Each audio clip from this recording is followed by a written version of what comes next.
کرام، معزز و مکرم سامعین و حاضرین، السلام علیکم ورحمۃ اللہ وبرکاتہ۔ وعلیکم السلام ورحمۃ اللہ وبرکاتہ۔ بتوفیق باری تعالیٰ میں اور آپ اس عظیم الشان ماہ برکت میں اور سید الایام میں اللہ کے گھر میں اپنی حاضری لگوانے کی سعادت حاصل کر رہے ہیں۔ اللہ پاک ہم سب کی اس سعادت کو اپنی بارگاہ میں قبول فرما کر ہم سب کے لیے خوش آخرت بنائے، آمین۔ ماہ رمضان المبارک کا دوسرا اشرہ اپنی تمام تر رعنائیوں کے ساتھ رواں ہے۔ خوش بخت اور خوش نصیب ہیں وہ لوگ جو اس ماہ مکرم کے فیض و برکات سے مستفید ہو رہے ہیں۔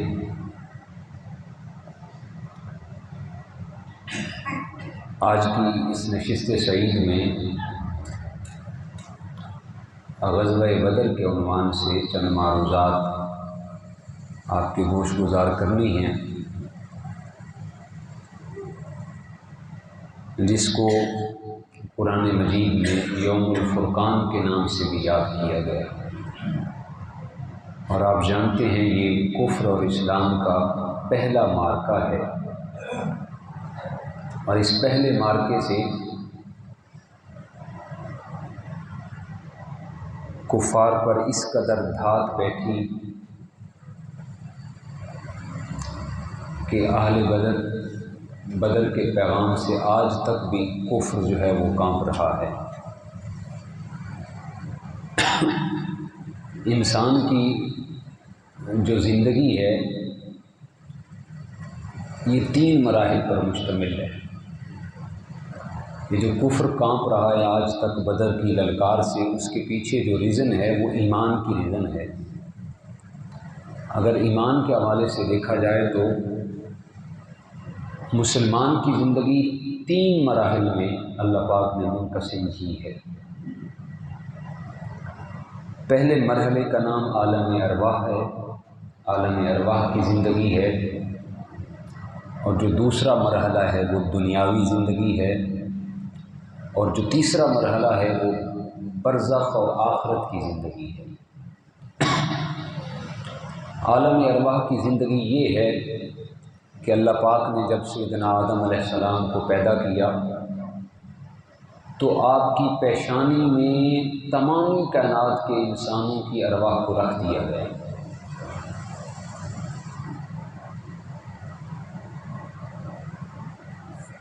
پھر اللہ پاک نے آدم علیہ السلام کی پیشانی میں رکھنے کے بعد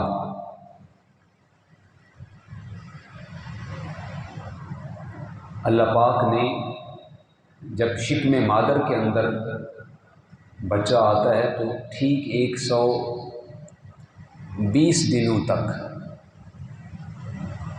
پھر روح کو جسم کے اندر داخل کیا جاتا ہے۔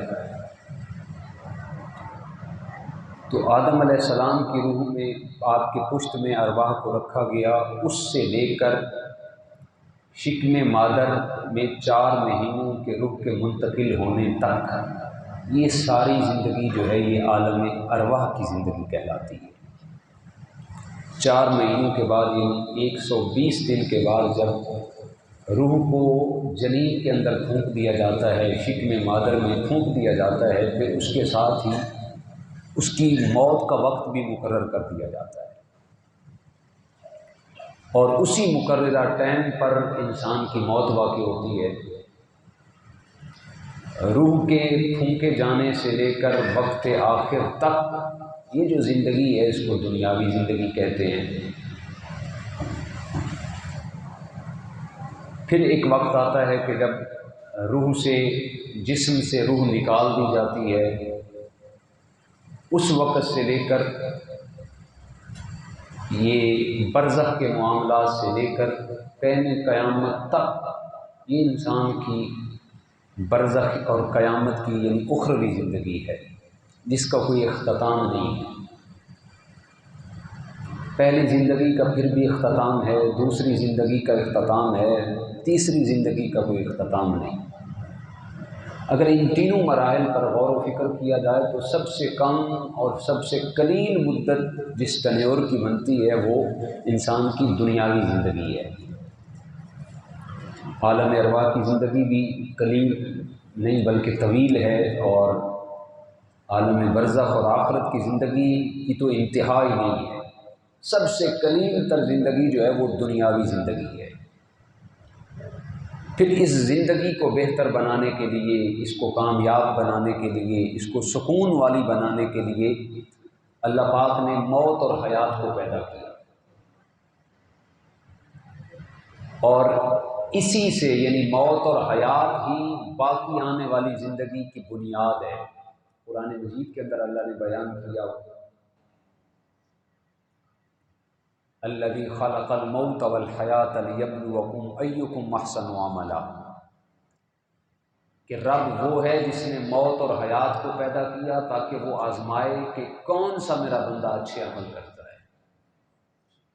یعنی انسان کی دنیاوی زندگی اور اخروی زندگی کی کامیابی کا جو مدار ہے وہ صرف اور صرف جو ہے وہ ایمان پہ رکھا گیا، آزمانے پہ رکھا گیا کہ کون نیکی کے کام کرتا ہے اور کون برائی کے کام کرتا ہے۔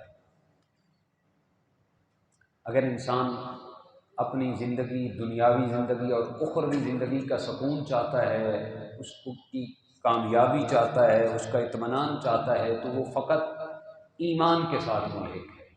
اگر ایمان ہے تو دنیاوی زندگی بھی مضبوط ہے، اخروی بھی قائم و دائم اور مضبوط ہے، کامیاب ہے۔ اگر ایمان مضبوط نہیں ہے، ایمان قائم و دائم نہیں ہے، ایمانی جذبے ناقص ہیں، تو یوں سمجھے کہ آپ کی دنیاوی زندگی بھی ناقص ہے اور اخروی زندگی بھی ناقص ہے۔ ایمان کو شرط قرار دیا گیا، ایمانی جذبوں کی پختگی کو لازم قرار دیا گیا۔ بڑے خوش بخت اور خوش نصیب ہوتے ہیں وہ لوگ جنہیں ایمان کی پختگی میسر آتی ہے، جنہیں ایمانی جذبوں کی حرارت میسر آتی ہے۔ آپ جانتے ہیں یہ ماہ یمن و برکت، ماہ رمضان المبارک، یہ ایمان کے پختہ کرنے کا مہینہ ہے، یہ ایمانی جذبوں کو تقویت پہنچانے کا مہینہ ہے۔ اور جو اس ماہ مکرم کی 17 تاریخ کو کفر اور اسلام کا پہلا مارکہ رونما ہوا، یہ بھی ایمان کی قوت کی بنیاد پہ ہوا، ورنہ یہ عقل اس بات کو تسلیم نہیں کرتی، کہاں 1000 کا مجمع جم غفیر اور کہاں 313۔ بدقسمتی سے آج کل ہمارے ہاں عقل پرستی بہت زیادہ آ گئی ہے، ہر بندہ اپنے آپ کو عقل کل سمجھتا ہے، اور یہاں تک ہم اپنی احمق پن اور بے وقوفی میں آگے آتے ہیں کہ شریعت پر بھی اپنی عقل کو ترجیح دیتے ہیں، اپنے فلسفے جھاڑتے ہیں۔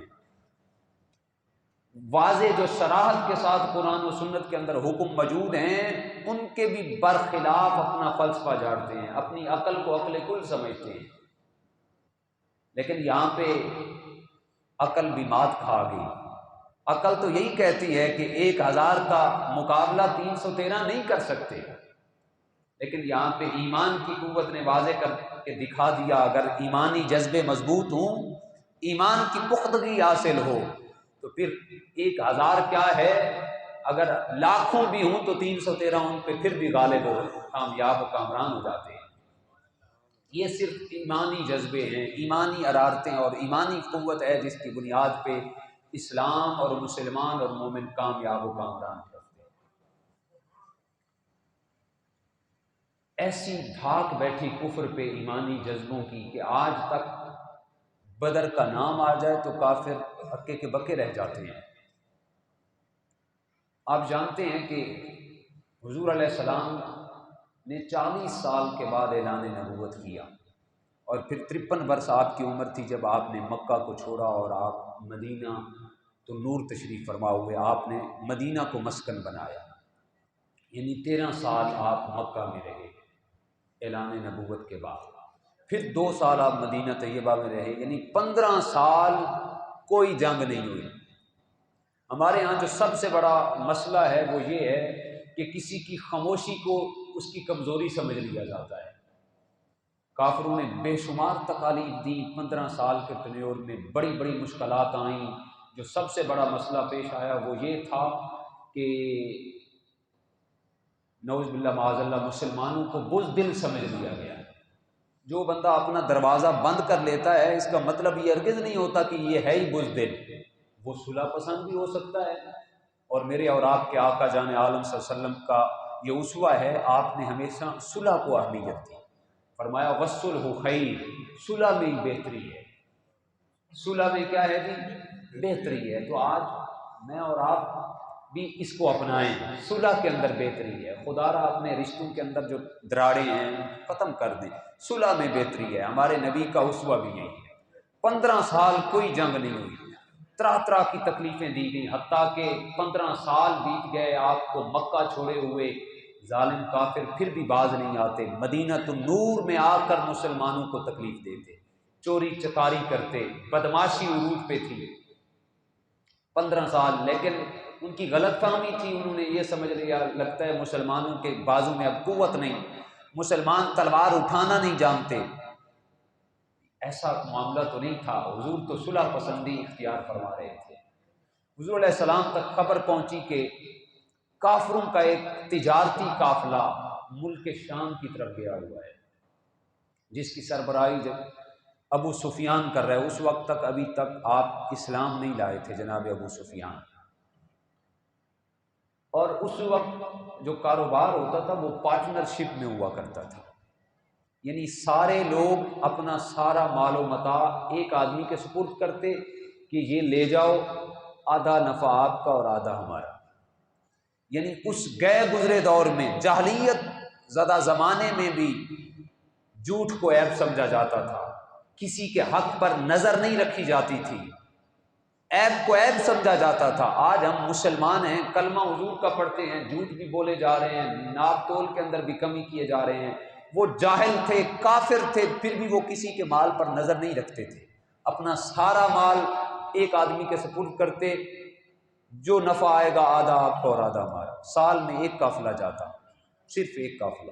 جناب ابو سفیان کی سربراہی میں قافلہ گیا ہوا تھا، حضور کو خبر پہنچی تو میرے آقا نے صحابہ کرام کو فرمایا کہ کافروں نے سمجھ رکھا ہے کہ نعوذ باللہ معاذ اللہ ہم بزدل ہیں، ان کا قافلہ واپس آ رہا ہے، مدینہ النور کے راستے سے گزر ہونے والا ہے، چلو ایسا کرتے ہیں ان کے قافلے کو روکتے ہیں اور انہیں یہ احساس دلاتے ہیں بھئی ہم بزدل نہیں ہیں، ہمارے بازو کے اندر بھی قوت ہے، تاکہ انہیں احساس ہو کہ ہم آئے دن جو مسلمانوں کو تکلیف دیتے ہیں، مسلمانوں کے پاس قوت آج بھی قائم و دائم ہے۔ تو حضور علیہ السلام نے صحابہ کرام کو اعلان کیا کہ بھئی تمہارا کیا مشورہ ہے؟ تو سیدنا ابو بکر صدیق رضی اللہ تعالیٰ عنہ سب سے پہلے کھڑے ہوئے، عرض کرنے لگے یا رسول اللہ اس میں مشورے کی کیا بات ہے، آپ حکم دیں، جہاں آپ کا حکم ہوگا ہمارے خون حاضر ہوں گے۔ جناب عمر فاروق حاضر خدمت ہوئے، عرض کی یا رسول اللہ میں تو انتظار میں بیٹھا ہوں، کافی دن ہو گئے ہیں کوئی کافر میرے ہاتھ قتل نہیں ہوا، اشداء علی الکفار کا آپ کو اعزاز حاصل تھا۔ جناب علی المرتضیٰ سے پوچھا گیا، علی المرتضیٰ نے عرض کی بندہ نواز میری تو تلوار کو زنگ لگ چکا ہے، میں تو کب سے اس خواہش میں تڑپ رہا ہوں آقا کبھی موقع آئے اور میں جہاد میں حاضر ہو جاتا۔ حضور جان عالم رحمت کونین صلی اللہ علیہ وسلم مشورہ فرما رہے تھے، لیکن حضور کچھ اور چاہتے تھے۔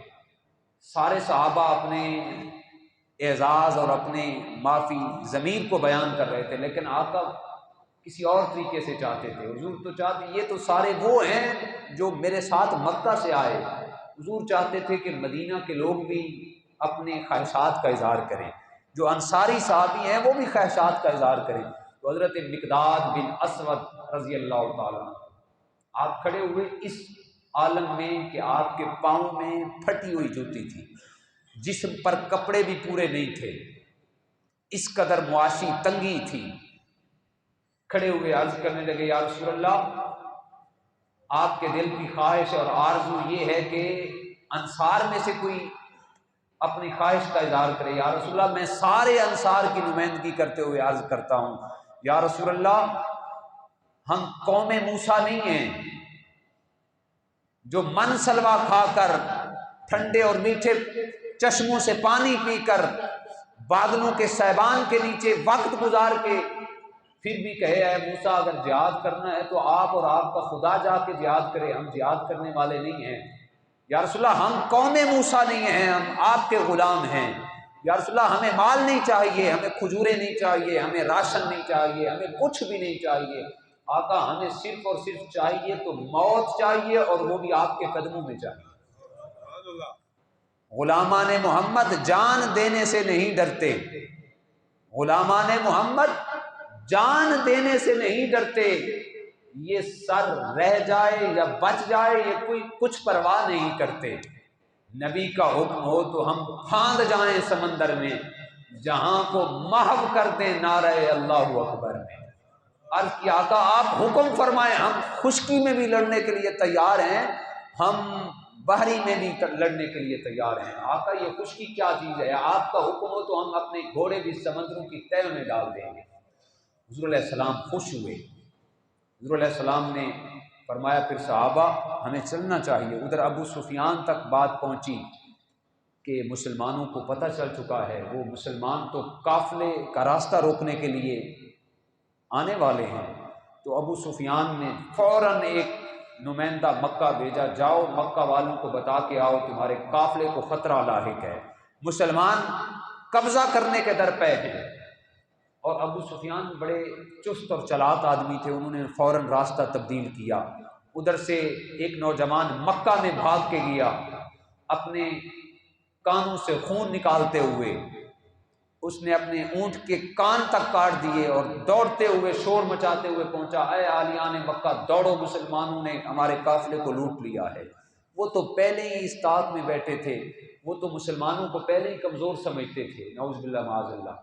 1000 کا لشکر انہوں نے تیار کیا ابو جہل کی سربراہی میں، ہر آدمی کے پاس وافر مقدار میں اسلحہ، وافر مقدار میں سواریاں، اور 1000 کا جمع غفیر کا لشکر تیار ہو کے وہ مکہ سے چل پڑے۔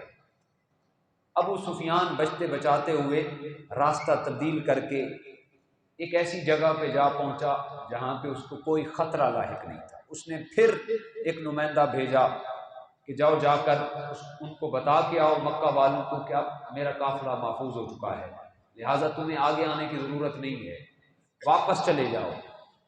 جب وہ نوجوان ابو جہل کے پاس پہنچا تو ابو جہل نے غرور اور تکبر کرتے ہوئے کہا کہ ہم تو واپس نہیں جائیں گے، ہم 3 دن بدر میں رہیں گے تاکہ زمانے والوں کو پتہ چل جائے، ہمارے لشکر کی تشہیر ہو جائے، اور مسلمان جو ہم سے پہلے ڈرتے ہیں ان پر مزید ہمارا ڈر حاوی ہو جائے۔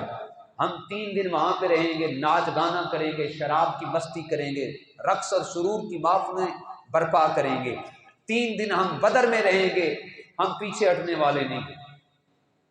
اب اس سے ہمیں جو پیغام حاصل ہوتا ہے، ابو جہل نے غرور اور تکبر بھرا اعلان کیا کہ ہم 3 دن وہاں پہ رقص و سرور کریں گے، شراب کی محفلیں ہوں گی، اور ہم مسلمانوں پر اپنی گھات بٹھائیں گے، غرور اور تکبر بھرا اعلان کیا۔ لیکن منشائے عزتی کچھ اور تھی۔ ادھر سے آقا کائنات مدینہ النور سے نکلنے لگے تو حضور علیہ السلام نے عاجزی اور انکساری کے ساتھ دعا کی۔ جب مقداد بن اسود کے خواہشات کو دیکھا، جذبوں کو دیکھا، میرے آقا نے آسمان کی طرف ہاتھ بلند کر کے عرض کی، یا اللہ یہ بھوکے ہیں انہیں کھانا عطا فرما، یا اللہ یہ ننگے ہیں انہیں کپڑے عطا فرما، یا اللہ یہ بے سر و سامان ہیں انہیں سامان عطا فرما۔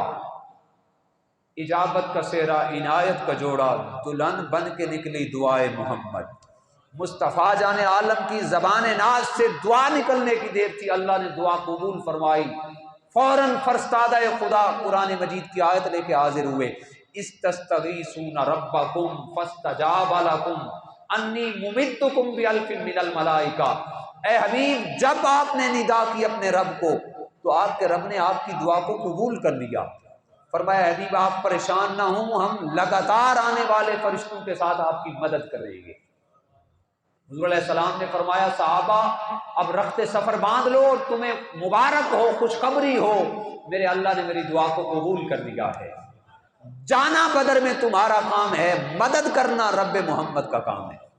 حضور نے عاجزی اختیار کی، ابو جہل نے غرور اور تکبر اختیار کیا، اور یہ میرے لیے آپ سب کے لیے ایک پیغام ہے، جو بندہ غرور اور تکبر کرتا ہے اللہ کی عزت کی قسم وہ ہمیشہ کے لیے تباہ و برباد ہو کے رہ جاتا ہے، پھر زمانہ اسے حقارت کی نگاہ سے دیکھتا ہے، اور جو عاجزی اختیار کرتا ہے اللہ اسے اتنا بلند کرتا ہے، اتنا بلند کرتا ہے۔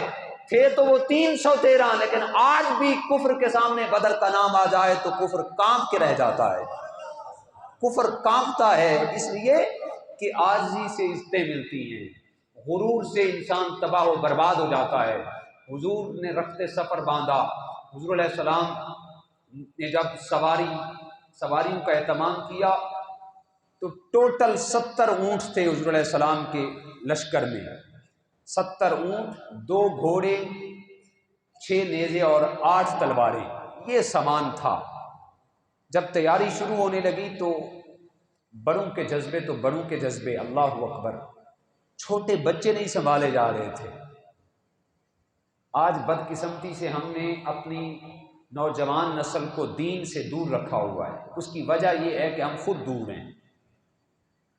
بچے جو ہیں یہ قوم کا مستقبل ہوتے ہیں، اس لیے حضور علیہ السلام نے ارشاد فرمایا بچوں کی تربیت پر خصوصی توجہ دو، اور جو والد بچوں کی صحیح معنوں میں تربیت کرتا ہے، جو والد خود دیندار ہوتا ہے تو بچوں کے جذبات ایمان کی عکاسی کرنے والے ہوتے ہیں۔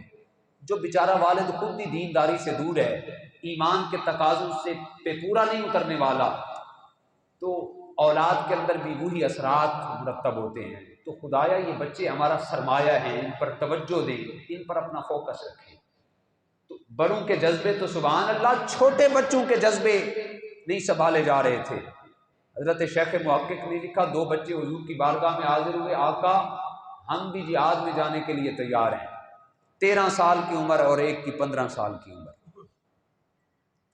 ہمارے بچے تو ابھی تک کہتے ہیں 13 سال، ابھی تو نماز بھی فرض نہیں، مسئلے پوچھتے ہیں، رمضان کا مہینہ آج کو مسئلے پوچھتے ہیں، قاری صاحب میرا بچہ 13 سال کا ہو گیا، روزہ فرض ہے کہ نہیں ہے؟ روزہ فرض ہے کہ نہیں ہے؟ اس پہ نماز فرض ہے؟ چلیں آہستہ آہستہ ایک آدھ رکھ لے، جمعے کا رکھ لے، سیٹرڈے اور سنڈے کا رکھ لے، 3 رکھ لے، تو آہستہ آہستہ روٹین بنتی چلی جائے گی۔ چھوٹے چھوٹے بچے اپنی جان کٹوانے کے لیے حضور کی بارگاہ میں حاضر ہیں۔ میرے آقا نے فرمایا معاذ تمہیں اجازت ہے، تم بڑے ہو، معوذ تم چھوٹے ہو، تمہیں اجازت نہیں ہے، تم چھوٹے ہو تمہیں اجازت نہیں ہے، معاذ تمہیں اجازت ہے، تم بڑے ہو، 15 سال کی عمر ہے، چلو خدمت میں کام آ جاؤ۔ تو چھوٹے نے عرض کی حضور بندہ نواز مہربانی فرمائے، ہماری ماں بیوہ ہے، ہمارے والد شہید ہو چکے ہیں، ہماری ماں نے ہمیں دودھ کا واسطہ دے کر بھیجا ہے، خبردار واپس مت آنا، اپنے نبی کی عزت اور ناموس پر، اپنے نبی کے قدموں پر قربان ہو کے واپس آنا، اگر ہم خالی ہاتھ واپس لوٹے تو ہماری ماں کا دل دکھ جائے گا، آقا مہربانی فرمائیں ہمیں اجازت دے دیں۔ جب بچے نے دیکھا کہ بڑے کو اجازت مل چکی ہے، چھوٹے نے کہا مجھے اجازت نہیں مل رہی، تو اس نے ایک اور پینتا کھیلا، عرض کی بندہ نواز جب گھر میں لڑائی ہوتی ہے تو یہ اگرچہ مجھ سے بڑا ہے لیکن میں اس سے جیت جاتا ہوں، لڑائی میں اس سے زیادہ ہو جاتا ہوں۔ تو میرے آقا بھی مسکرائے، حضور نے آسمان کی طرف نگاہ ناز بلند کر کے اللہ کی بارگاہ میں عرض کی مالک تو نے کیسی فوج مجھے عطا کی، یہ قوم کسی جذبے سے خالی نہیں، یہ کبھی مات کھا ہی نہیں سکتی۔ حضور علیہ السلام نے فرمایا پھر ایک ہاتھ ہو جائے، کشتی پھر ہو جائے۔ کیسی کشتی ہے، لڑائی تو 2 سب سی کائنات کے چھوٹے سے چھوٹے کشتی کر رہے ہیں، اور لڑائی کو دیکھنے والے امام الانبیاء ہیں، جناب ابو بکر ہیں، جناب عمر فاروق ہیں، جناب عثمان غنی، جناب مولا کائنات ہیں۔ جب لڑائی شروع ہوئی تو چھوٹے نے کان میں کہا بھائی آپ کو تو اجازت مل چکی ہے، مہربانی کرو نیچے آ جاؤ، مجھے بھی اجازت مل جائے، تمہارا کیا جانا ہے؟ حضور نے ان جملوں کو بھی سنا، حضور کی آنکھوں سے آنسو آئے، فرمایا اللہ گواہ رہنا میری امت کے ان انصار صحابہ نے غلامی کا حق ادا کر دیا ہے۔ میرے آقا نے فرمایا تم دونوں کو اجازت ہے۔ غزوہ بدر برپا ہوا تو حضرت عبدالرحمن بن عوف کہتے ہیں کہ وہ بچے اچھل کر میرے پاس آئے اور کہنے کہ چچا ان میں سے ابو جہل کون سا ہے؟ جناب عبدالرحمن کہتے ہیں کیوں خیر ہے، کیا کرنا ہے؟ تو بچے عرض کرنے لگے اب چچا جان ہم نے سنا ہے وہ محبوب باری کو گالیاں دیتا ہے، ہمارے نبی کی نعوذ باللہ معاذ اللہ گستاخیاں۔ بچوں نے یہ نہیں کہا کہ وہ دین کا مخالف ہے، بچوں نے یہ نہیں کہا کہ وہ نماز پڑھنے سے روکتا ہے، بچوں نے یہ نہیں کہا کہ وہ تبلیغ کرنے سے روکتا ہے، بچوں نے یہ نہیں کہا کہ وہ دین داروں کے خلاف چلتا ہے، مخالف ہے۔ بچوں نے جو کہا، اللہ کی عزت کی قسم، قیامت تک کے لیے ناموس رسالت کے جذبوں پر قربان ہونے والوں کا یہ پیغام ہے۔ بچوں نے عرض کی، چچا جان سنا ہے، قسم کھائیں گے مر جائیں گے یا ماریں گے اس ناری کو، سنا ہے گالیاں دیتا ہے محبوب باری کو۔ چچا جان ہم نے سنا ہے وہ ظالم بدبخت ہمارے نبی کو گالیاں دیتا ہے، ہمارے نبی کی دشمنی میں آگے بڑھتا ہے، ہماری جانوں کا کیا فائدہ اگر ہمارے نبی کو یہ دشمن گالیاں دیتے پھریں۔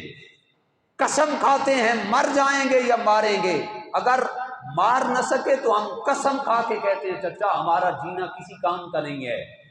جس دیش میں، جس ڈگر میں محبوب پاک کو گالیاں پڑ جائیں، ہمارے رہنے کا کیا حق، ہمیں رہنے کا کوئی تصور نہیں۔ مر جائیں گے یا ماریں گے، سنا ہے گالیاں دیتا ہے محبوب باری۔ جناب عبد الرحمن بن عوف کہتے ہیں اللہ کی عزت کی قسم میں نے اشارہ کیا، وہ جو گھوڑے پہ سوار ہے، فوج کا دستہ جس کا پارا دے رہا ہے وہ ابو جہل ہے۔ ابھی جناب عبد الرحمن بن عوف کہتے ہیں میں نے اشارہ ہی کیا تھا، بچوں نے اچھل کر چھلانگے لگا کے ابو جہل پہ جھپٹ پڑے، اور ایک نے وار کیا دوسرے نے گرایا، اس کو واصل جہنم کر دیا۔ حضور کی بارگاہ میں جب جنگ ہو گئی، حضور کی بارگاہ میں آئے تو ایک عرض کرنے حضور ابو جہل کو میں نے مارا ہے، دوسرا کہنے لگا حضور میں نے مارا ہے۔ میرے آقا نے مسکرا کے فرمایا تم دونوں مجھے اپنی تلواریں دکھاؤ۔ تو جب تلواروں کو دیکھا گیا تو دونوں پہ خون لگا ہوا تھا، حضور علیہ السلام نے دونوں کو اپنے سینے سے لگایا، فرمایا تمہارے مقدر پر قربان، کائنات عالم یہ پیغام ہمیشہ کے لیے نشر کرتی رہے گی۔ کائنات عالم کے اندر حضور جذبوں پر، تاجدار کائنات کی محبت پر، جہاں جہاں بھی اکاز کے میلے میں یا ذی القعدہ کی منڈی میں جہاں جہاں بھی مصطفیٰ کی عزت کی بات ہوگی تو تمہاری داستان صف اول میں شمار ہوگی۔ تمہیں مبارک ہو، تم دونوں نے ابو جہل کو واصل جہنم کیا۔ پھر مار کا برپا ہو گیا، سب کچھ ہو گیا، پھر 70 کافر مارے بھی گئے، 70 قیدی بھی ہوئے۔ حضور علیہ السلام نے فرمایا اٹھاؤ ان کو بدر کے کنویں میں ڈال دو۔ مختصر کر رہا ہوں، یہ واقعہ آپ نے سن رکھا ہے۔ جناب عمر نے عرض کی حضور حضور علیہ السلام نے فرمایا ان کو کنویں میں ڈال دو، کنویں میں ڈال دیا گیا۔ حضور علیہ السلام کنویں پہ تشریف فرما ہوئے، فرمایا اے فلاں کے بیٹے فلاں، اے ظالمو، اے بدبختو، میرے رب کا وعدہ سچ ہو کر رہنے والا ہے، تم ہی تھے جو غرور اور تکبر پر اعلان کرتے تھے فلاں کا بیٹا فلاں سن لے تو بھی واصل جہنم ہوا، فلاں کا بیٹا فلاں تو بھی سن لے تو بھی واصل جہنم ہوا۔ جناب عمر فاروق نے عرض کیا آقا یہ بھی سنتے ہیں؟ جناب عمر فاروق نے عرض کیا آقا یہ بھی سنتے ہیں؟ یہ تو مر چکے ہیں، یہ تو مردے ہو چکے ہیں۔ واللہ وہ سن لیں گے، فریاد کو پہنچیں گے۔ اللہ اکبر۔ جناب عمر نے عرض کی آقا یہ بھی سنتے ہیں؟ میرے آقا نے فرمایا اے عمر جس طرح تم سن سکتے ہو یہ مردے بھی سن سکتے ہیں۔ اندازہ کریں جب کافر سن سکتا ہے، وہ بھی کئی جناب والا فٹ گہرائی میں جا کر، پانی میں جا کر، جب کافر سن سکتا ہے تو حضور کا غلام کیوں نہیں سن سکتا؟ جب کافر سن سکتا ہے تو داتا علی اجمیری کیوں نہیں سن سکتے؟ جب کافر سن سکتا ہے تو خواجہ غریب نواز ہند الوالی کیوں نہیں سن سکتے؟ جب حضور کے غلام سن سکتے ہیں تو مکین گنبد خضرا تو مدرجہ اولا سن سکتے ہیں۔ واللہ اعلیٰ حضرت فرماتے ہیں نا واللہ وہ سن لیں گے فریاد کو پہنچیں گے، واللہ وہ سن لیں گے فریاد کو پہنچیں گے۔ اتنا تو ہو کوئی فریاد کرے دل سے۔ جب امتی دل سے فریاد کرتا ہے حضور جان عالم سنتے بھی ہیں، پہچانتے بھی ہیں، مدد کشائی کرتے بھی ہیں۔ تو یہ غزوہ بدر کا یہ پیغام حق کے ساتھ جو ہمیشہ ہوتا ہے، جو حق کے ساتھ حق کی لڑائی میں ہوتا ہے، اللہ اس کا حامی و مددگار ہوتا ہے۔ تو اللہ کی یہ خاص کرم نوازی اور خاص شفقت اور خاص محب نوازی ہے کہ اللہ پاک نے بدر کے ان لوگوں کا جذبہ ہمیں بھی عطا کیا۔ آج یہ جو ماہ رمضان المبارک کا یہ مہینہ ہے، یہ ان بدر کے غازیوں کی ایمان کی جو داستان ہے وہ ہمیں یہ پیغام دیتی ہے۔ اگر کامیابی چاہتے ہو، دنیا کو کامیاب کرنا چاہتے ہو، آخرت کو کامیاب کرنا چاہتے ہو، تو کامیابی اسی میں ہے کہ ہمیشہ اپنے ایمان پہ ڈٹ جاؤ۔ جو ایمان پہ ڈٹ جاتا ہے، جو ایمانی جذبوں کو پختگی میسر کرواتا ہے، تو کامیابی اسی کا مقدر ٹھہرتی ہے۔ اللہ پاک ہم سب کو توفیقات عمل نصیب فرمائے۔ ماشاءاللہ انہی جذبوں کی عکاسی کرنے کے لیے ماشاءاللہ اس ماہ رمضان المبارک کے حسین موسم میں ہماری مسجد کی جو انتظامیہ ہے، آپ کو ایمانی پختگی کے لیے بڑے اچھے سے اچھا ماحول پرووائڈ کر رہی ہے۔ ماشاءاللہ بڑا عالیشان انتظام ہے، اے سی بھی چل رہے ہیں، سب کچھ ہے، لیٹنگ بھی ہے، شامیانہ بھی باہر لگا کہ ساتھی دھوپ میں نماز نہ پڑھیں۔ اچھا یہی ہوتا ہے نا، مسجد کی انتظامیہ آپ کو اچھا ماحول پرووائڈ کرے، اس سے کیا ہوتا ہے؟ ایمان مضبوط ہوتا ہے، اس سے ایمان کو تقویت حاصل ہوتی ہے، ایمانی جذبوں کے اندر حرارت پیدا ہوتی ہے۔ جب ہمارے مرکز کے ساتھی، مرکز کے جو خدام ہیں، وہ اس قدر آپ کو ماحول پرووائڈ کر رہے ہیں، تو ہمارا بھی حق بنتا ہے ہم اس مرکز کے لیے اور اس مرکز کی چار دیواری کے لیے، مرکز کی بناوٹ اور سجاوٹ کے لیے اپنے آپ کو پیش کریں۔ ماہ رمضان کا موسم ہے، یہ تو ایسا ایک خرچ کریں تو 700 گنا کے برابر ثواب ملتا ہے۔ آپ جانتے ہیں، آپ کو اس سے پہلے کبھی نہیں کہا گیا، اگر کہا جاتا ہے تو رمضان کے موسم میں کہا جاتا ہے۔ یہ انشاءاللہ سنتیں ادا کر لیں، سنتیں پڑھنے کے بعد 5-6 منٹ محترم المقام برادر اکبر فضل یوسفی صاحب آپ سے مخاطب ہوں گے مرکز کے حوالے سے۔ یہ جو ہمارا مسجد کا مینار تعمیر ہو رہا ہے، اس حوالے سے مخاطب ہوں گے۔ آپ ان کی بات کو ٹھنڈے دل سے، دل کی گہرائیوں سے سنیے گا اور اس پہ عمل بھی کیجیے۔ وآخر دعوانا